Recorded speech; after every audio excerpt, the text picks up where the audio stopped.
each and every one of you. I feel like it's another opportunity to unpack my mind. Oftentimes we sit and we ask the question, Father, can you hear me? And in most of those moments, I think we're extremely frustrated and we're crying out to God in petitions of prayer and moments where we just need help. And sometimes we don't feel him near. So the question becomes, Father, can you hear me? And I started laughing because I could hear God asking the same question, can you hear me? See, a lot of times God is actually reaching out to us, pushing and directing us in ways we don't understand. Some of those things may be signs and wonders. It may be a phone call from an elder giving us guidance or wisdom to a situation that hadn't occurred yet, and sometimes we just don't understand it. So the relevant question becomes, do we recognize his voice? Because see, getting out of our heads, removing the clutter, removing all the distractions, all the social media posts that make us angry when we see somebody doing well and we find ourselves not doing as well as we want to, we get frustrated and we get upset. When we silence the noise, only then, when we silence the noise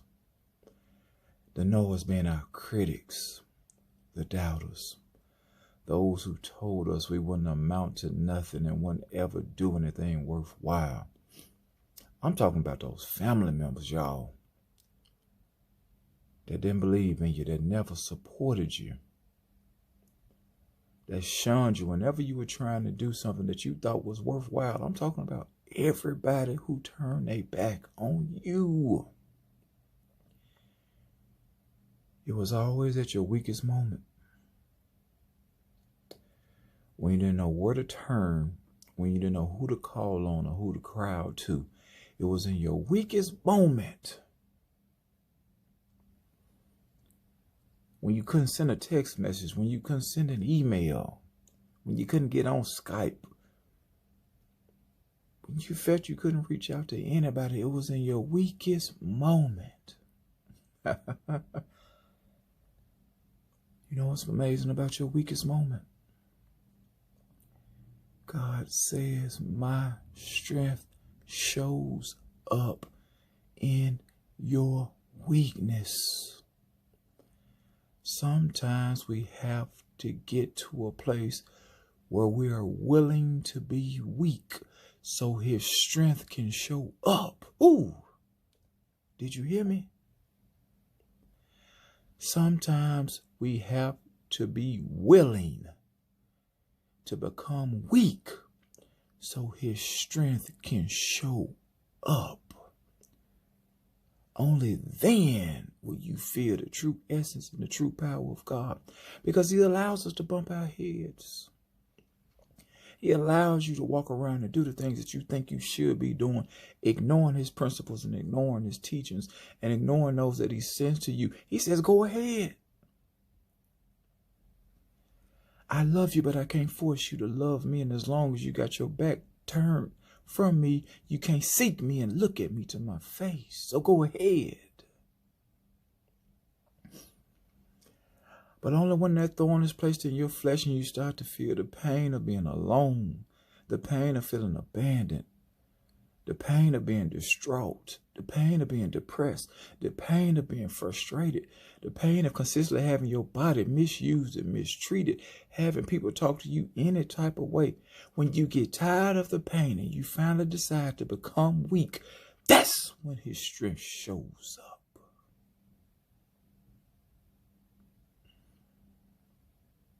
That's when his strength shows up. So we've been raised in isolation. We've been raised to be independent. We've been raised to be strong.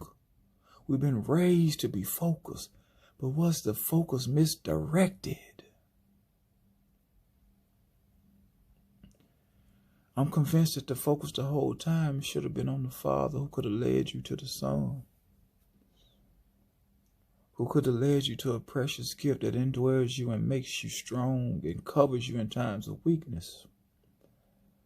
But when we ignore it and when we shun it for human strength, sometimes we get lost. Sometimes we lose our way. Sometimes we take the wrong roads and we start to try to do things and figure things out for ourselves. But oh my. I think about him getting as weak as he could possibly get on the mountain of Golgotha. When his back was stacked against the wall and his shoulders was as low as they could possibly be. When he got weak, that's when the Father's strength showed up. And he was able to save a multitude of generations, forgiving them for all they had done. But he had to become weak. See, right now you feel yourself struggling. I hear your tears. I see your tears. I hear you crying out. You've gotten as weak as you could possibly be. Now it's time to pass the load on to the one who can carry it and bear it for you. And guess what? It's not mama. Guess what? It's not daddy. Guess what? It's not your siblings. But it's a resurrected Savior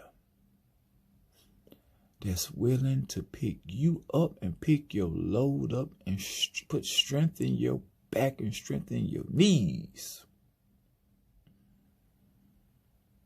So the relevant question becomes on this morning, are you willing to be weak so he can show his mighty strength in your life? Because see, friends, that's a lot of great things waiting on you. There's a life that he has sitting there for you, wanting you to live, wanting you to have the prosperity and the great health and all these things. But you got to make a step. You got to make a step. You got to make that step that says, if it's mine to have, I'm going to get it. Yeah. If it's mine to have, I'm going to get it. But the journey gets a lot easier when I got him on my side.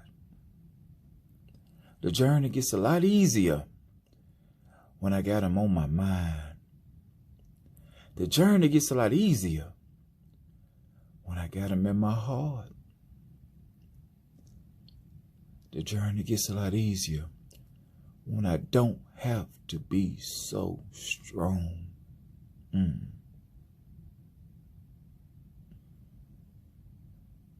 Let's give up the heavy load and grab a hold to the one who truly loves us and was willing to uplift us. As always, this is the community elder, Robert Tate. I love you. Be blessed.